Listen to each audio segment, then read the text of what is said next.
Hello dear students of class 10th. In the previous lecture we have discussed about the electric charges. What is electric charges, and we have studied the properties of charges. Now today we have to discuss some more topics. What is test charge?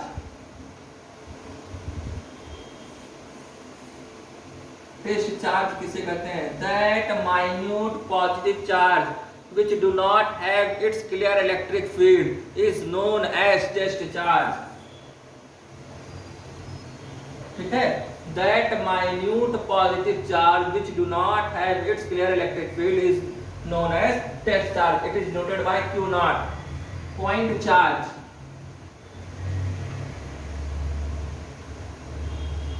What is point charge? A charge concentrated at a point is known as point charge. Fundamental charge. Fundamental charge. What is fundamental charge? In previous lecture we study about the types of charges and property of charges. Property of charges में आपने law of quantization भी पढ़ा होगा, तो वहां पे मैंने इसे बताया था, फिर भी मैं इसे अलग से बता दे रहा हूँ. व्हाट इज फंडामेंटल और एलिमेंट्री चार्ज? फंडामेंटल चार्ज को एलिमेंट्री चार्ज भी कहा जाता है. The minimum amount of charge which is presented on any particle is known as fundamental और एलिमेंट्री चार्ज. फिर से सुन लीजिए. The smallest amount of charge या the minimum amount of charge which is presented on any particle is known as fundamental और elementary charge. That is E. ठीक है, that is e. It अब देखिए, electric charge follow the law of quantization. Law of quantization क्या है ये मैंने आपको बताया था. It means charge on any body can be expressed in the term of an integral multiple of its charges. उसे कंप्लीट इंटीग्रल मल्टीपल के form में दिखाया जा सकता है. Q equal n e. ठीक है, Q इक्वल एन ई आपने फॉर्मूला पढ़ रखा है. Now we have to study. यही मैं आपको क्वेश्चन दे रहा हूं. One question is for you. Define 1 coulomb. Okay. What is electric current?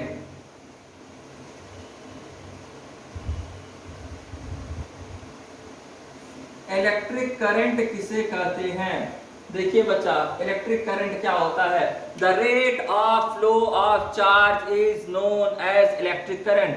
Listen carefully. The rate of flow of charge is known as electric current. Is denoted by I. It is denoted by I. I equal Q upon T. Unit लिखना है अगर आपको, तो आप कैसे लिखेंगे? If Q equal 1 coulomb and T equal 1 second, then unit of I equal 1 coulomb per second. ठीक है, 1 coulomb per second, and 1 coulomb per second को आप कहते हो क्या? Ampere.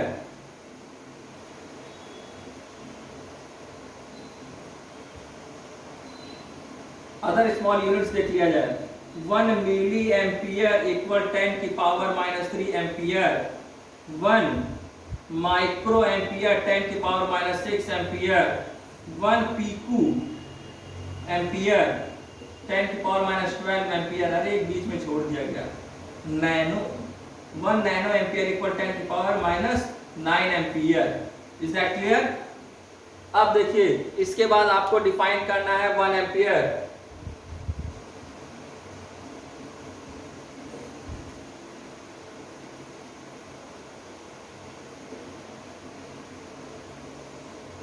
Define 1 ampere.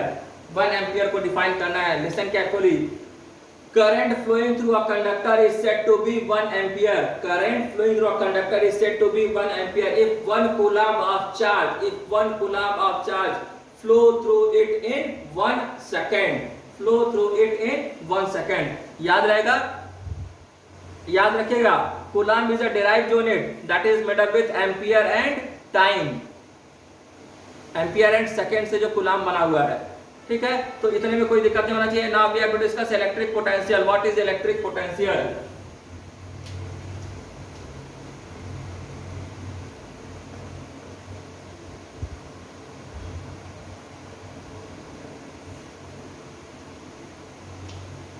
Listen carefully. What is electric potential?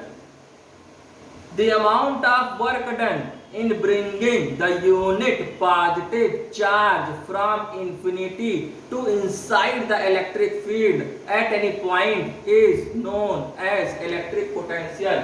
अगर हम infinite distance से एक यूनिट पॉजिटिव चार्ज को इलेक्ट्रिक फील्ड के इनसाइड में किसी पॉइंट पे ला के रख दें, ठीक है, तो उसे कहते हैं क्या बाबू? Electric potential. Electric potential is denoted by V। Electric potential को V से दिखाया जाता है। इसका फार्मूला होता है V equal W upon Q। इसका फार्मूला होता है V equal W upon Q। अगर हम आपसे कहें कि बच्चा please right the unit of electric potential, तो आप आराम से यूनिट लिख सकते हैं। If work done W equal 1 joule and Q equal 1 coulomb, then 1 joule per coulomb, that is 1 volt। क्या होगा बच्चा? 1 वोल्ट। V equal 1 volt. यह आया आपका यूनिट ऑफ इलेक्ट्रिक पोटेंशियल। इतने में कोई दिक्कत किसी को नहीं होना चाहिए, ठीक है। अगर इसको और स्मॉल यूनिट लिखा जाए तो 1 milli volt, 1 micro volt, 10⁻⁶ volt, 1 nano volt, 10⁻⁹ volt. हमको तो पोटेंशियल वैसे ज्यादा ही चाहिए। 1 पिको वोल्ट, 10⁻⁻12 वोल्ट। ये याद रहेगा बच्चों, एकदम दिमाग में बैठा लीजिए, ठीक है। अब एक आएगा क्वेश्चन, डिफाइन 1 वोल्ट। देखिए, when 1 joule of work is done, when 1 joule of work is done in bringing 1 coulomb of charge from infinity to inside the electric field at any point, then it is said to be 1 volt। Is that clear? Now potential difference, अगर हम electric field के inside हम एक unit positive charge को ला करके रख रहे हैं, फिर एक पॉइंट से दूसरे पॉइंट में एक इस जगह से इसी दूसरी जगह पे मैंने डिस्प्लेस कर दिया इलेक्ट्रिक फील्ड के इनसाइड में, तो उसे क्या कहा जाएगा? Potential difference. तो हम इसके बीच में पोटेंशियल डिफरेंस लिख सकते हैं VA minus VB equal W upon Q, ठीक है। तो देखिए, the potential difference between 2 point is said to be 1 volt. कब कहा जाएगा 1 वोल्ट?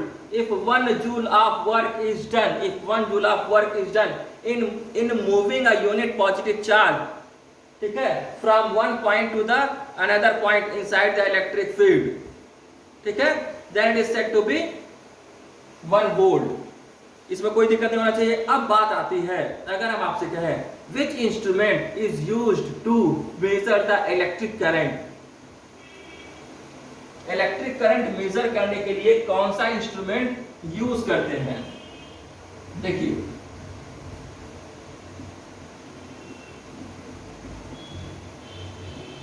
इलेक्ट्रिक करंट को मेजर करने के लिए इंस्ट्रूमेंट यूज करते हैं अमीटर, ठीक है। क्या यूज करते हैं? Ammeter. Ammeter large amount of current measure करता है। अगर small amount of current measure करना हो तो हम लोग यूज करते हैं गैल्वेनोमीटर का। जैसे सेल्स के बीच में अगर आपको निकालना है कितना करंट फ्लो कर रहा, तो आप क्या यूज करेंगे? आप गैल्वेनोमीटर यूज करेंगे। आपको प्रैक्टिकल में ये देखने को भी मिलेगा। Ammeter always connected in series. अगर मान लीजिए एक मैं सर्किट बना दे रहा हूं, इट इज अ रेजिस्टेंस, ठीक है, यहां पे की भी लगा दे रहा हूं, key is closed, lower potential higher potential, और अमीटर लगाना हो तो अमीटर हमेशा रेजिस्टेंस के सीरीज में कनेक्ट होता है, ठीक है। या ऐसे कर सकते हैं, अमीटर का जो फर्स्ट टर्मिनल है वो हायर पोटेंशियल कनेक्ट होगा और दूसरा वाला लोअर पोटेंशियल से। ये रेजिस्टेंस आर है, करंट इज फ्लोइंग, ठीक है। तो याद रखिएगा, ammeter is always connected in the series. Ammeter हमेशा सर्किट में सीरीज में कनेक्ट होता है, रेजिस्टेंस के एकदम सीरीज में कनेक्ट होगा। और यही अगर इलेक्ट्रिक पोटेंशियल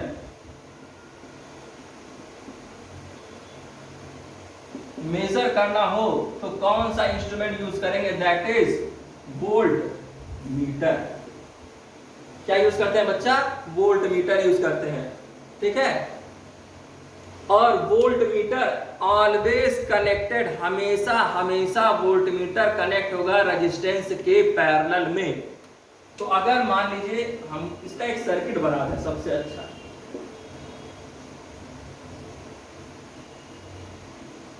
अगर हमको इसके क्रॉस अगर पोटेंशियल डिफरेंस पता करना है तो इस रेजिस्टेंस आर के पैरेलल में हम कनेक्ट करेगा वोल्ट मीटर, ठीक है। तो वोल्ट मीटर किससे मेजर किया जाता है बाबू, सॉरी इलेक्ट्रिक पोटेंशियल किससे मेजर करते हैं, वोल्ट मीटर से, ठीक है। वोल्ट वर्ड किससे लिया गया है ये भी आपको पता है, इटालियन साइंटिस्ट एलेजेंड्रो वोल्टा के नेम से ही लिया गया है वोल्ट, ठीक है। और ये हमेशा किस में कनेक्ट होगा, पैरेलल में कनेक्ट होता है। इतने टर्म में किसी बच्चे को कोई दिक्कत होप सो नहीं होना चाहिए। आइए चलिए अब डिस्कस करते हैं what is conventional current and what is electronic current.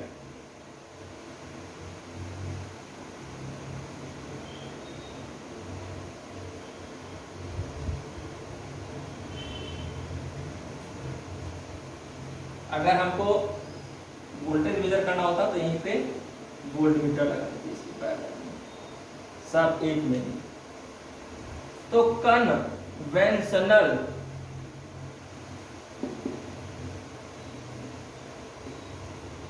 Current क्या होता है, इलेक्ट्रॉनिक करंट क्या होता है। दो टॉपिक हम और पढ़ेंगे, what is conventional current, what is electronic current. देखिए कन्वेंशनल करंट हमेशा हायर पोटेंशियल से लोअर पोटेंशियल की तरफ फ्लो करता है। मतलब अगर मान लीजिए यहां हम ले लें पॉजिटिव पॉजिटिव पॉजिटिव चार्ज और यहां हम ले लें नेगेटिव नेगेटिव नेगेटिव चार्ज, तो कन्वेंशनल करंट कैसे फ्लो करेगा, हायर पोटेंशियल से लोअर पोटेंशियल में। ये है कन्वेंशनल करंट का डायरेक्शन, कन्वेंशनल करंट। और लोअर पोटेंशियल से हायर पोटेंशियल की तरफ जाएगा तो ये होगा इलेक्ट्रॉनिक करंट। समझ में आया, कन्वेंशनल करंट क्या होता है, conventional current always flow from higher potential to the lower potential and electronic current flow lower potential to the higher potential, ठीक। तो कन्वेंशनल बेसिस पे देखा जाए, on the basis of conventional basis पे आप देखेंगे तो पॉजिटिव चार्ज जो है वो हायर पोटेंशियल पे है और जो नेगेटिव चार्ज है वो लोअर पोटेंशियल पे है। ये कन्वेंशनल बेसिस पे कह रहा हूं मैं। लेकिन यहीं पे अगर आप देखें इलेक्ट्रॉनिक मॉडल पे, इलेक्ट्रॉन थ्योरी ऑफ इलेक्ट्रिफिकेशन पे आइए, अगर इलेक्ट्रॉन मॉडल देखा जाए तो इलेक्ट्रॉन मॉडल में पॉजिटिव चार्ज को आप लेते हैं क्या, लोअर पोटेंशियल पे। Why, because it has deficiency of electron, उसके पास इलेक्ट्रॉन की कमी होती है। एंड जो नेगेटिव चार्ज है उसको हम लोग क्या लेते हैं, उसको हम लोग लेते हैं हायर पोटेंशियल पे। क्यों, because it has excess number of electron, इसके पास इलेक्ट्रॉन अधिक होता है, ठीक है। तो ये बात समझ में आई।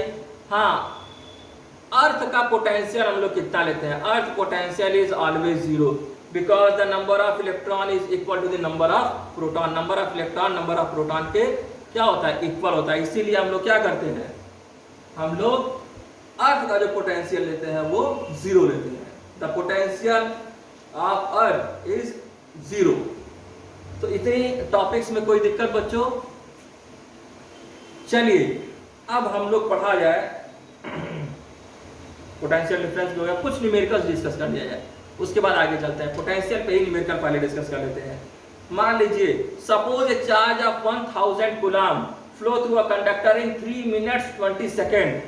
Listen carefully, suppose a charge of 1000 coulomb flow through a conductor in 3 minute 20 second. You have to find the magnitude of current flowing through a conductor. आपको मैग्नीट्यूड निकालना है, तो करंट निकाल सकते हैं।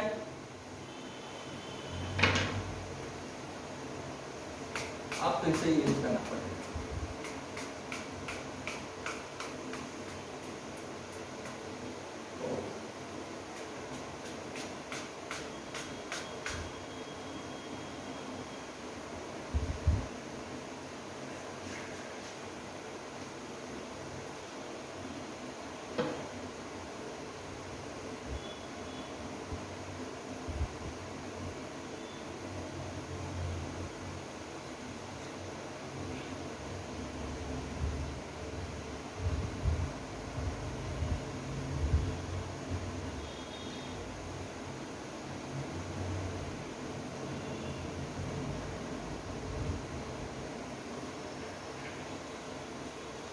हाँ सर, तो गिवन डाटा क्या है? चार्ज है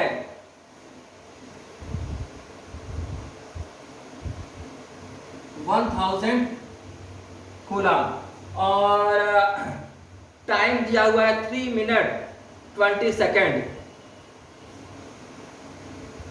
3 मिनट 20 सेकेंड। तो टोटल टाइम निकाल लीजिए कितना हुआ, सेकंड में इसको कन्वर्ट कर लीजिए। तो सेकंड में कन्वर्ट किया जा सकता है 3 इंटू 60 प्लस 20 सेकेंड, तो हो जाएगा 6 3 18 180 प्लस 20 सेकेंड, दैट इज आया आपका 200 सेकेंड। ये आया आपका 200 सेकेंड। अब तो फार्मूला आपको पता है, वही बच्चों वाला formula, I equal Q by P। ठीक है, 1000 upon 200, cutting cutting cutting cutting, 2 5 10, तो I इक्वल आया 5। इसमें कोई दिक्कत? कोप्सो इसमें दिक्कत नहीं होना चाहिए। अगर हम कहें इलेक्ट्रिक पोटेंशियल वाला, चलिए आगे लिखा जाएगा उसको, इलेक्ट्रिक पोटेंशियल पे न्यूमेरिकल आगे किया जाएगा। क्या देखें, मुझे कुछ याद है, एक क्वेश्चन लगा लेते हैं। Listen carefully, unflowing a charge of 4 coulomb between 2 points of a wire, a potential difference of 16 volt is developed, then calculate the work done. Work done calculate करना हो तो वर्क डन कैसे कैलकुलेट करेंगे? ध्यान रखिए क्या कह रहा है, चार्ज दिया है 16, पोटेंशियल डिफरेंस 2 पॉइंट दे दिया हुआ है, चार्ज दिया 4 कूलम सॉरी, और पोटेंशियल डिफरेंस दिया हुआ है पीडी 16 वोल्ट। वर्क डन पूछ रहा है, तो वर्क डन नहीं निकल जाएगा, आज से नहीं, बहुत पहले फार्मूला पता है आपको कि V equal W upon Q, dynamic formula, तो W इक्वल QV। ठीक है, और Q है 4, ये है 64 जूल।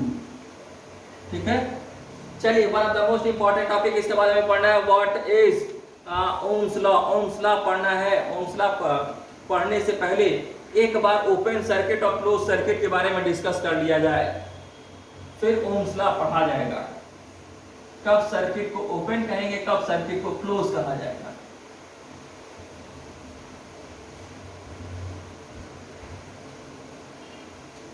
देखिए, let it is a circuit,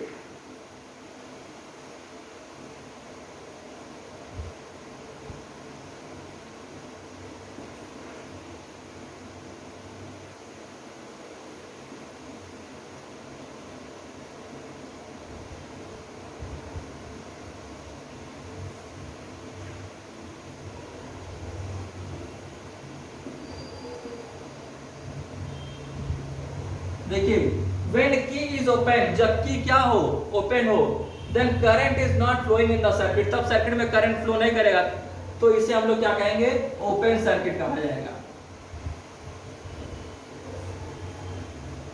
मतलब ओपन सर्किट में करंट फ्लो ना करेगा। But when key is close then current flow through the circuit, तब करंट इस सर्किट से फ्लो करेगा, इसे कहा जाएगा closed circuit. Hope so problem ना होना चाहिए, बहुत इजी और सिंपल पॉइंट था। अब हम लोग पढ़ेंगे ओम्स लॉ।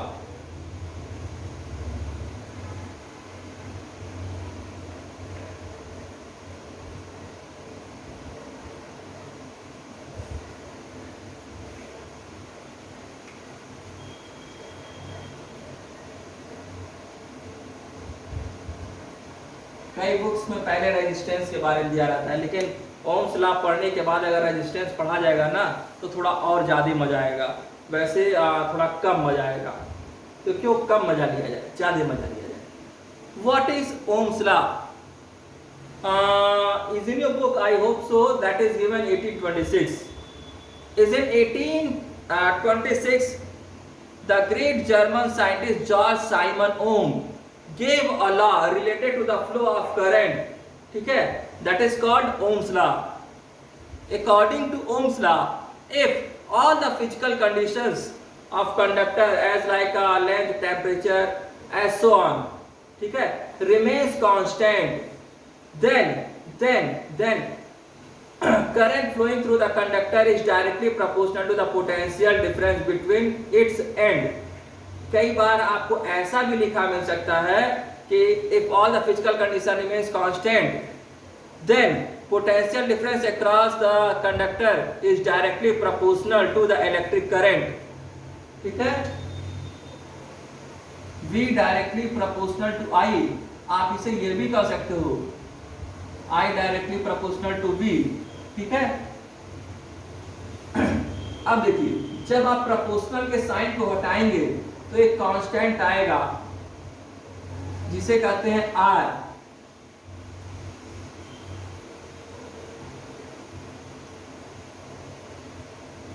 कांस्टेंट कॉल्ड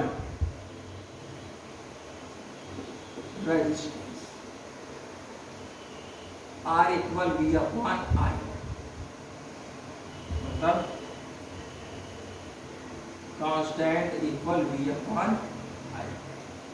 बहुत डायनेमिक वर्ड आया है बाबू R जो है बहुत ही डायनेमिक वर्ड है, बहुत कुछ पढ़ना है रेजिस्टेंस के बारे में। रेजिस्टेंस समझिए कि लाइफ में जो बाधाएं आती हैं उसी को आप समझिए रेजिस्टेंस क्या करेगा, हमेशा आपको कोई ना कोई चीज रोकता हुआ कि नहीं यार ये नहीं कर सकते, but you can do each and everything. What is resistance? The opposition और obstruction offered by conductor to passes the drifting electron is called electric resistance. ये बात समझ में आई? ठीक है, तो रेजिस्टेंस क्या है? Resistance is the obstruction offered by the conductor. Resistance is the obstruction offered by the conductor against flow of charge through it. Resistance को R से दिखाते हैं जैसा कि अभी आपने देखा है, ठीक है। तो अगर हम कहें यूनिट ऑफ रेजिस्टेंस लिखना है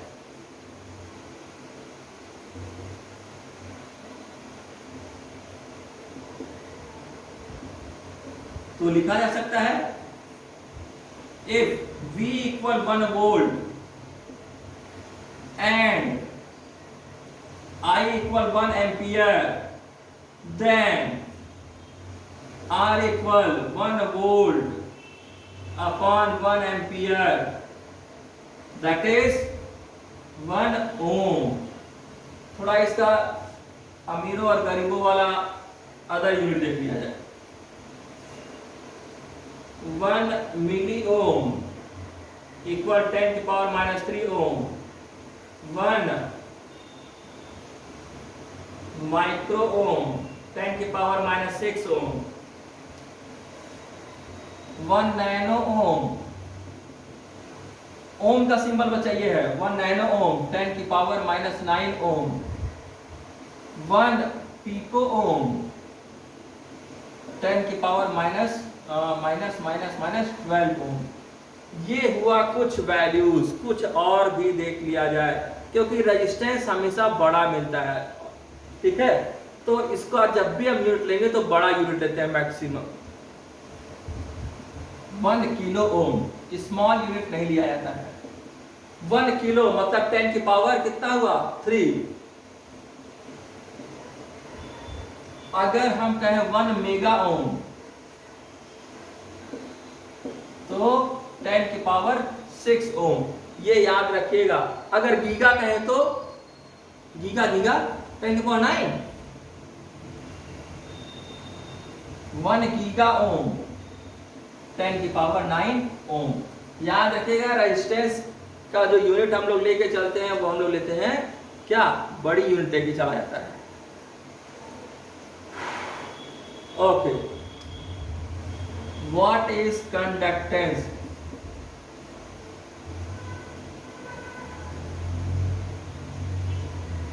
और different, listen carefully. The reciprocal of resistance is called, the reciprocal of resistance is called conductance.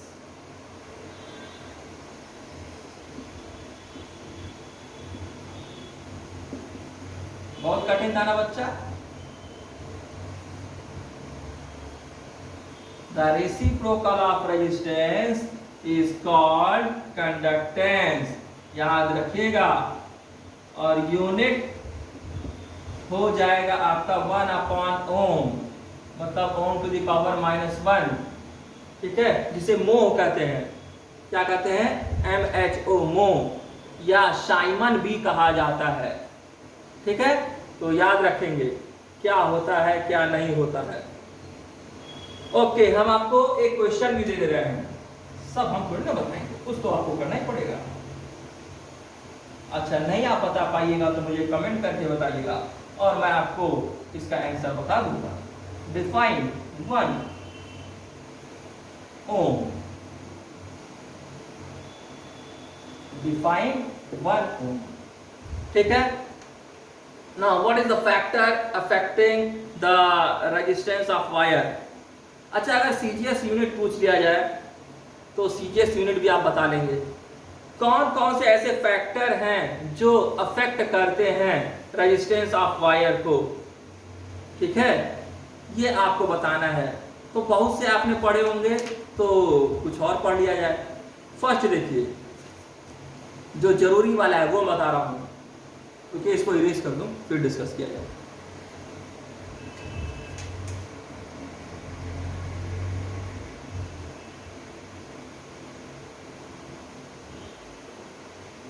Factor affecting the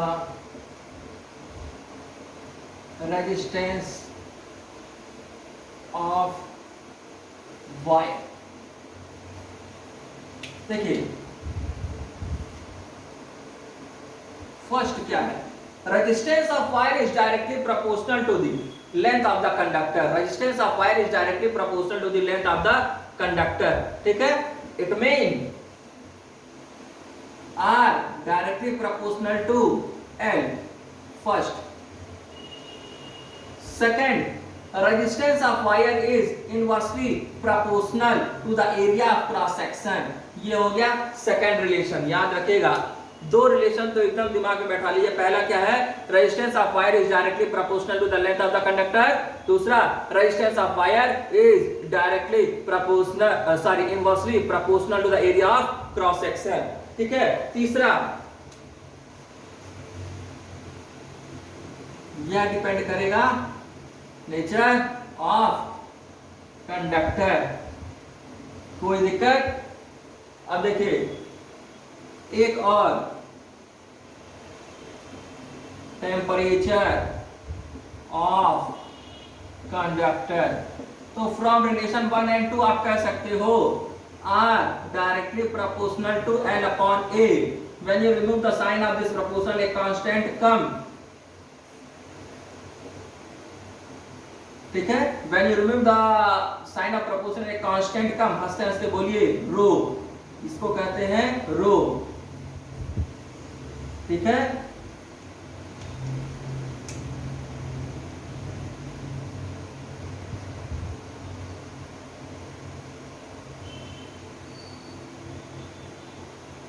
इसको कहते हैं रो, और इसका नाम है स्पेसिफिक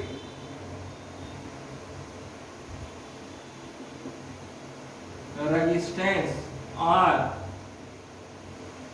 रेजिस्टिविटी। ठीक है, तो थोड़ा इसका फार्मूला, रो का फार्मूला बना लिया जाए। रो इतना गंदा वाला रो है, हंसते हंसते रो लिखता है।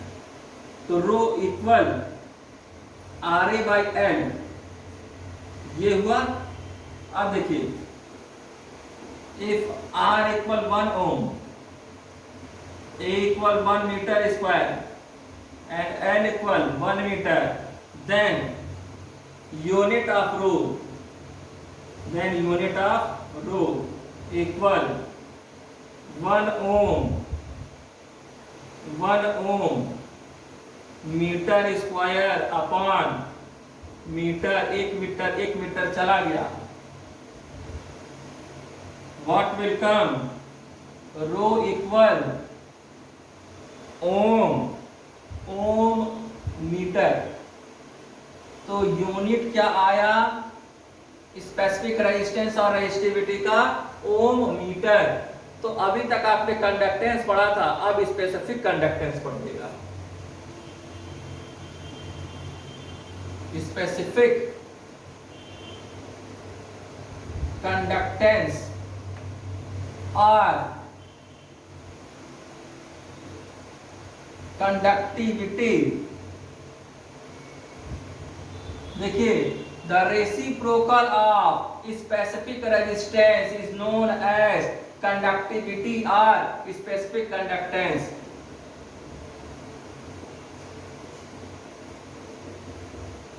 याद रहेगा बच्चों, एकदम याद रहना चाहिए। ठीक है, इसका यूनिट लिखना हो तो लिख सकते हैं 1 upon ohm metre. It mean ohm metre की पावर -1। एकदम ध्यान से याद रखिएगा, इतने टॉपिक को आपको एकदम याद रखना है। And what is ohmic conductor, non ohmic conductor? Babu, ohmic conductor क्या होता है? जो ओम्स लॉ फॉलो करेगा, और जो ओम्स लॉ फॉलो नहीं करेगा वो नॉन ओमिक कंडक्टर होगा। Okay, we will discuss the remaining topic in the next lecture. Thank you dear students, good day.